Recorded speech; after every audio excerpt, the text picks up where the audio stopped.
Welcome to 7th episode of Media Literacy Lecture Series of SOJNMS IGNOU. In today's context, there are two aspects of media we are going to cover it. Before going to the title of the session, let me introduce the concept basically. We are very much a part of media life.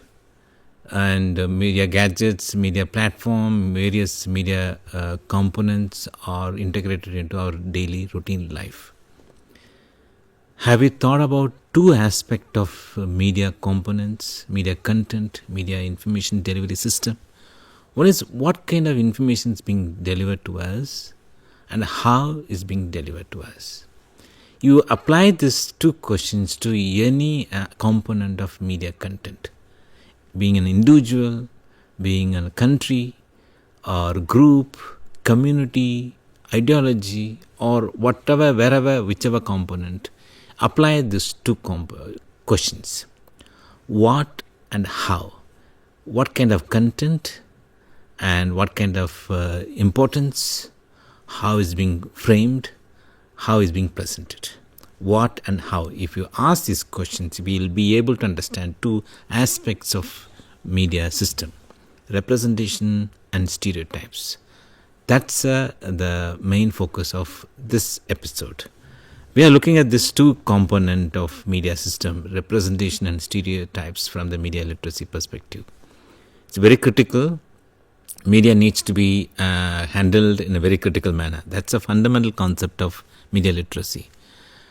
But while looking at the media content, we had to be more specific on these two aspects. Reason is, media is omnipresent. It's a part of our life in a very extensive way, but not in a physical form. It helps us to form an opinion. It helps us to form a knowledge system about various aspects of our routine life. That's how the media become more powerful in today's context. And that's one of the reasons why media literacy is very crucial to negotiate with the media system. So that's the critical aspect of our sessions. Representation and stereotypes are very crucial. Over the period of time, you might have noticed that some group or some individuals or some communities or some countries, some ideology must be getting a prominence, a lot of time, present in every format, dominated in most of the media platform. Whereas a lot of other institutions, other people, other countries, concepts, groups, community may be visible in a very negligible level or might be completely avoided from the media space. So you can see the differences. Some group is dominated and some group might be not visible at all or visible very marginally. So this is the issue with the representation, and even negligibly available or presented in a tokenism manner, and how it's being portrayed. So that is the stereotypes. We look at these two concepts in a serious manner. And the justification is media is present in everywhere and nowadays become more interactive. And representation influences various ways in which we are connecting with the various stakeholders, including political discourse, social movements, and cultural inclusion. Every way the representation stereotypes matters. Political discourse or movements might take a different course of direction altogether, based on the portrayal of certain things, presentation of something, and quantum of presentation of certain issues. So that makes a difference here.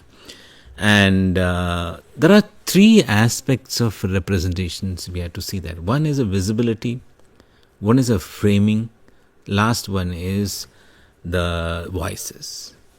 So visibility and framing talks about the first question, what? What kind of content? Certain groups overrepresented. Certain groups are completely invisible. Dominance of upper caste, urban, male-dominated characters are quite common in Indian television system.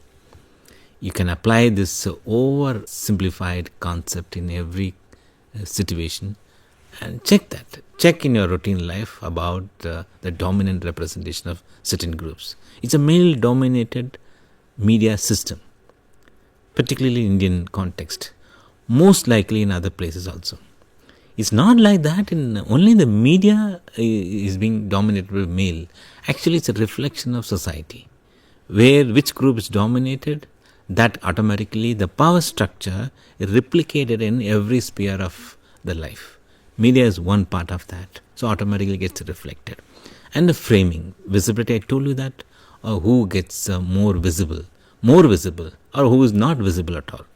Framing is the how a particular character, institutions, ideology, or group or community represented. Framing, how is being framed, how is being portrayed, how is being given to us.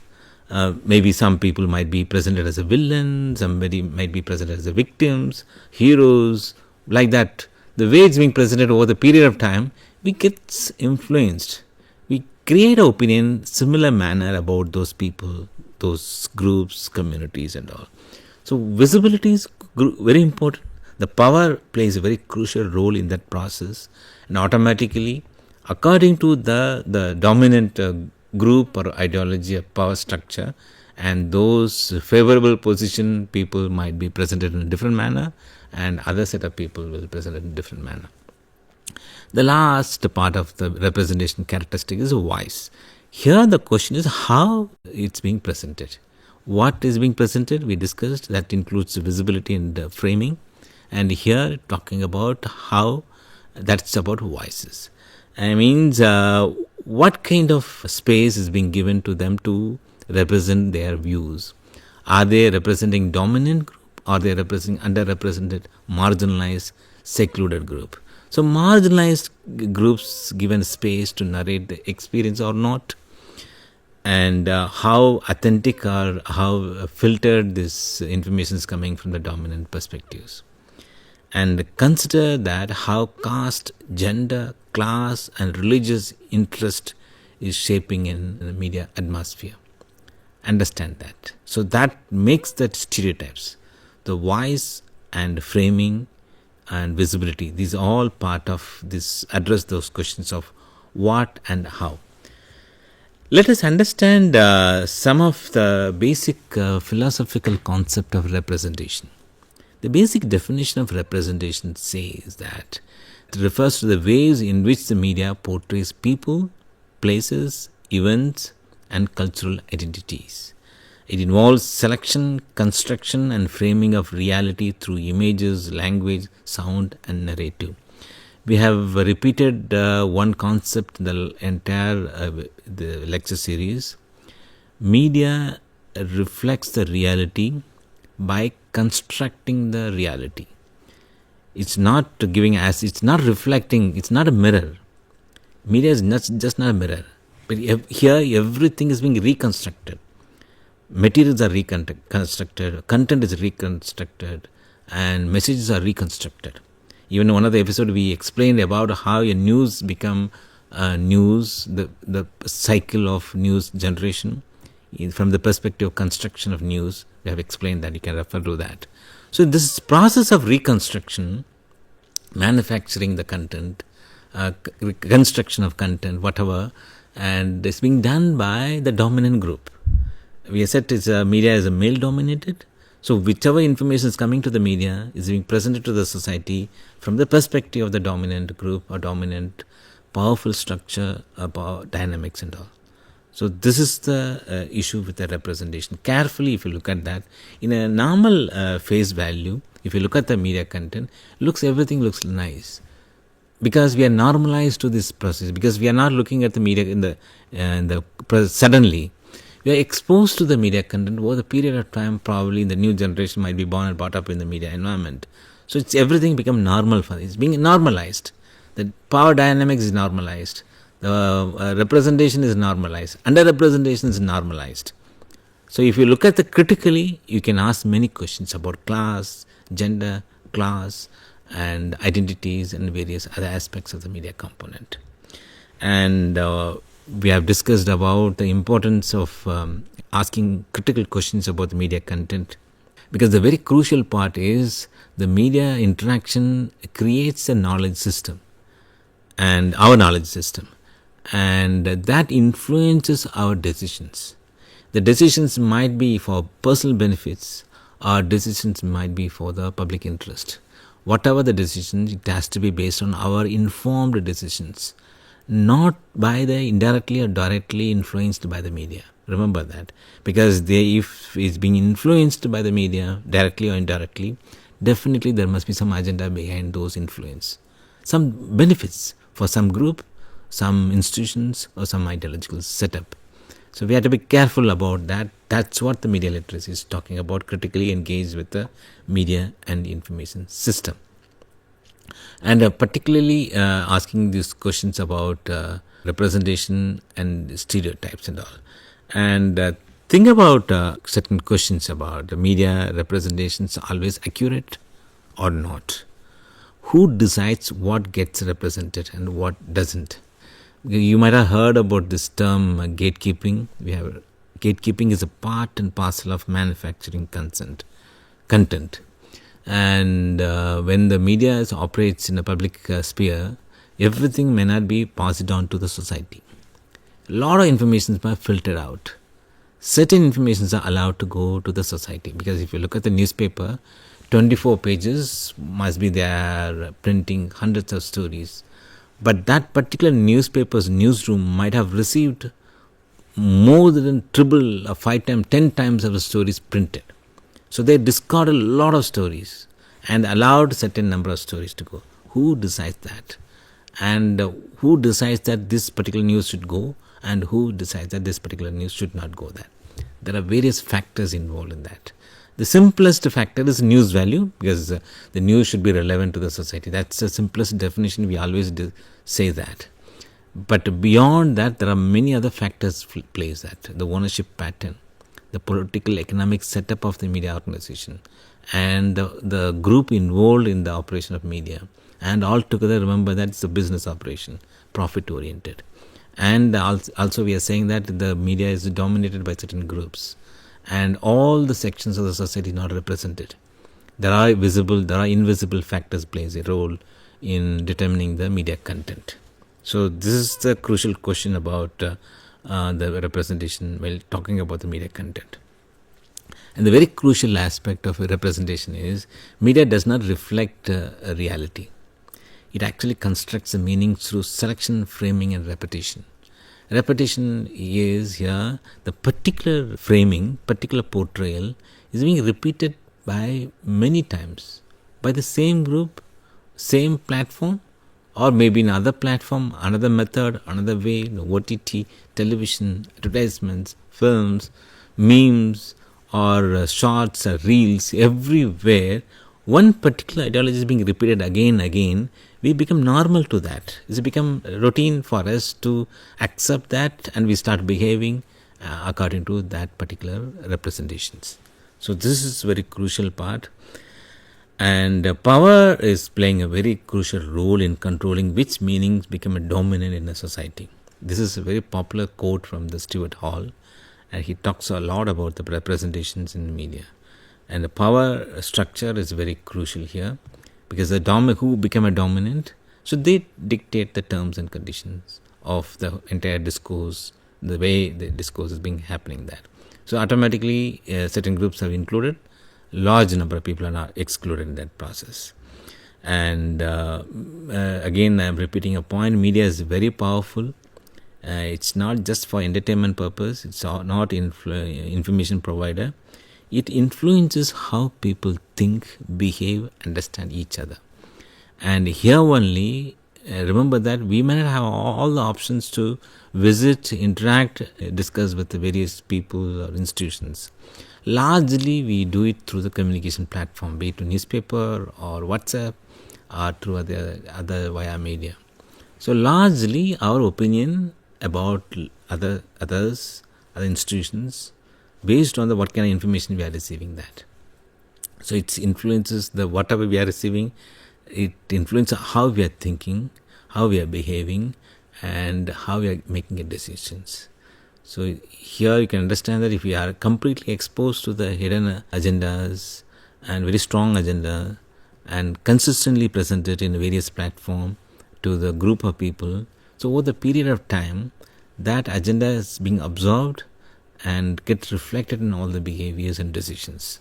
So this, if you look at the very minute macro level, it looks very good, but if you look at the micro level, it's quite problematic area, and that's why the media literacy is very crucial. While consuming the content, we should ask questions of what and how. Particularly the reality TV and the television as well as digital media content, where the entertainment components are very dominant in that. And there you can really understand that how this representation is being played out openly. And you can easily notice that what kind of character is being centers around. The story might be centering around certain characters. A very simplest way, it's quite repeated in many platforms, must be familiar with you also. Particularly Indian film industry, largely, but I'm not saying everything, but largely centers around superstars. And most of the superstars are male characters. And stories are written in that way because it's more economical, and it's guaranteed that the box office collections will come because of popularity. And it's a male dominated. That's how I started the discussion this episode. And that's a classic example of how a particular group is represented. So since the one set of superstars needs to be represented, prominently highlighted, all other characters become secondary, tertiary, or invisible. Look at any particular advertisement or particular shots of popular film genre. You can understand this easily, and you can start ask questions about why this is being happening there.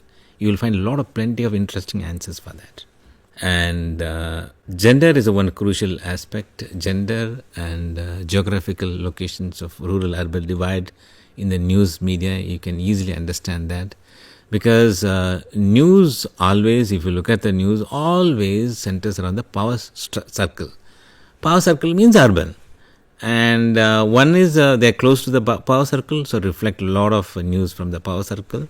Secondly, they want people who can buy, who have the purchasing power, because ultimately our time is being sold out to the corporates, and they will bombard the products. Ultimately, it's a big different power and economy. Political economy is the crucial aspect behind the media operations.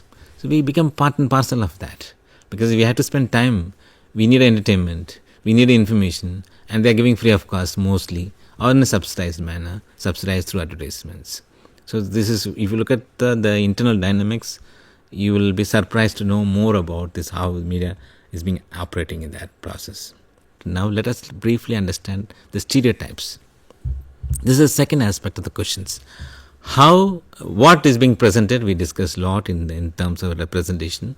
How is being presented, and the qualitative terms of presentations, and how is the technical aspect of media operation. We can call it critically. We can call it as a stereotypes. Everything may not be in a stereotypical perspectives, but certain things definitely is disturbing, or alarming, problematic. That needs to be understood, or maybe you and me or common people can take effort to correct it. The simplified definition of stereotype is a fixed beliefs about a group of people. A fixed belief, the dominant, existing, established belief may be correct, may not be correct. Most of the time it may not be correct on that, because the stereotypes already established, and it will go along with the flow, and is very generalized, emotionally charged, often unconscious, and it's very difficult to change that perspective over the course of time.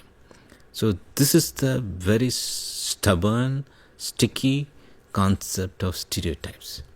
And stereotypes basically reduces individuals to narrow categories based on the traits like a gender, caste, race, location, economic status, hierarchy, whatever level. When I say in media certain people are invisible, these are the people are normally get very less time or marginalized, may not be visible at all. and that you can ask question why they are being discriminated. And the stereotypes are not just a way of seeing and thinking, they are always a way of feeling, because this is how the society functions, and that automatically gets reflected in the media system.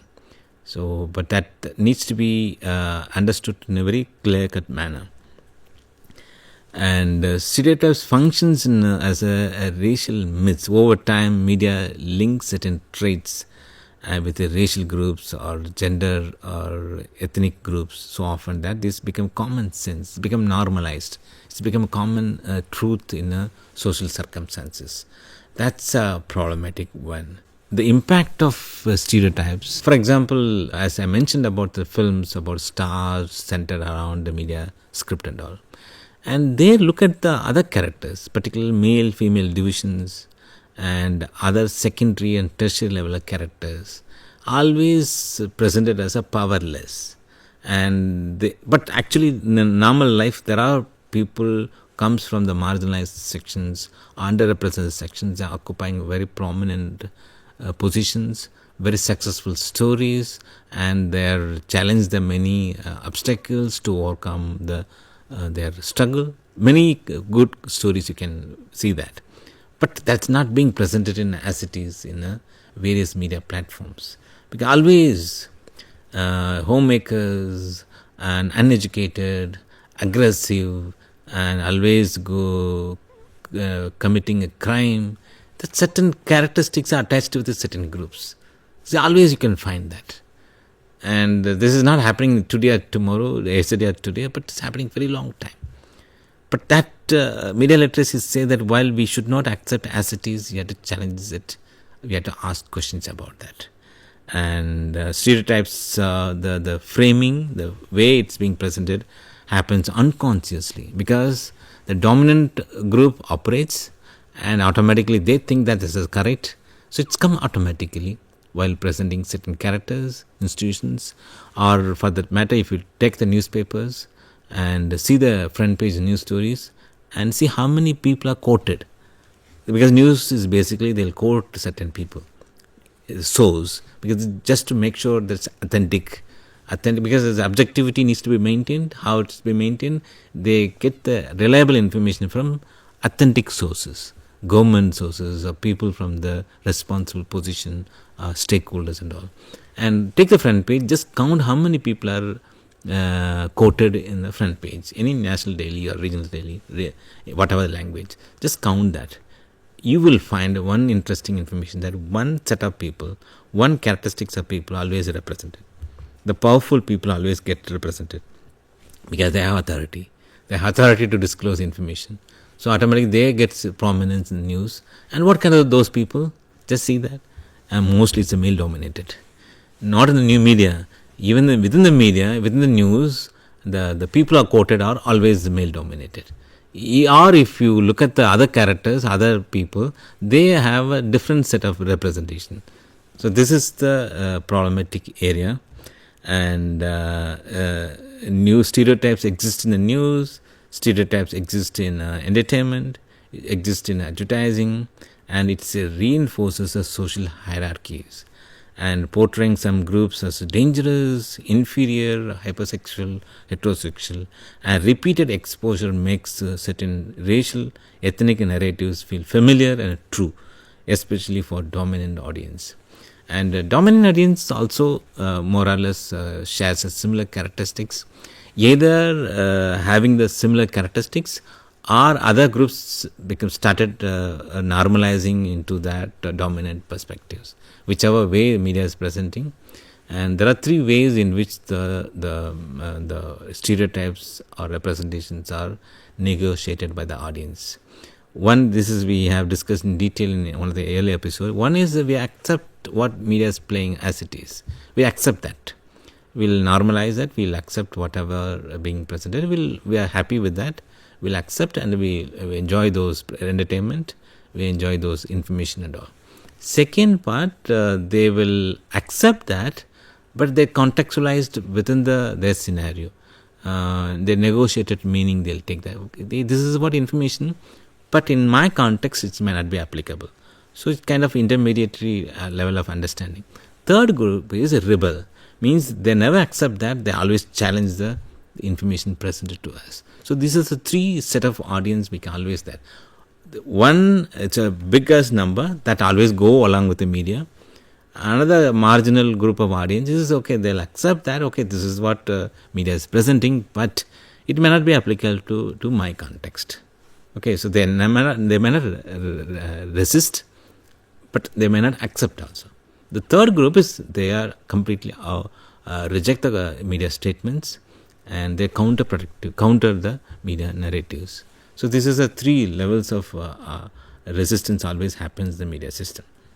And they'll always negotiate with the meaning making process of media content. They negotiate, and they'll always prefer to understand the meaning from their own perspectives of the social situations.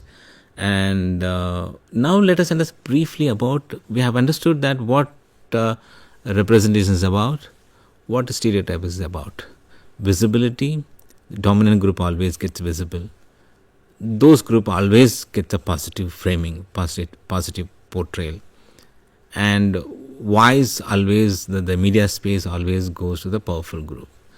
The dominant group always enjoys all the benefits of media space. And dominant group is a very small segment. It may not be a majority, minority only, but they are occupying major portion of media content. And majority of the audience might be from the rural, might be from the marginalized, might be from disadvantaged sections. They are not at all visible, and they may not have space, they may not be able to do that. Or within the dominant sections, different strata of the sections get represented in different manner. So this is what happening. This is what media system, and we have explained various reasons for that. How that can be challenged. It's not that easy to challenge that, and it's not easy to change in overnight. It might take a very long time. Even after a very long time, the changes might be very, very negligible point. But another very interesting aspect of that, we can't change the media system, but definitely we can change ourselves. That's the easiest way of doing that. Because let the media operate whatever way it operates, but we will negotiate the media the way we want to take the benefit from the media. That's what media literacy wanted individuals to empower themselves to handle the media. Because one way of doing is audience or media users or common people empower themselves to handle the media in information system. This is one way. This is a very long time we are advocating that the empowerment of media users. Secondly, we have the system of interactive media platform, the digital social media and other platform where in which we are not content consumers, also we are producers. We can challenge the narratives. Individuals can challenge the narratives. Individual has the power to create the content through various social media platform.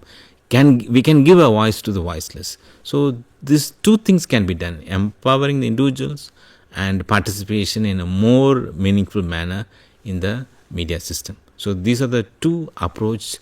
Media literacy movements always advocates that empowerment and active participation. So that challenges the existing dominant representations and stereotypes media system and all. Thanks for watching this episode.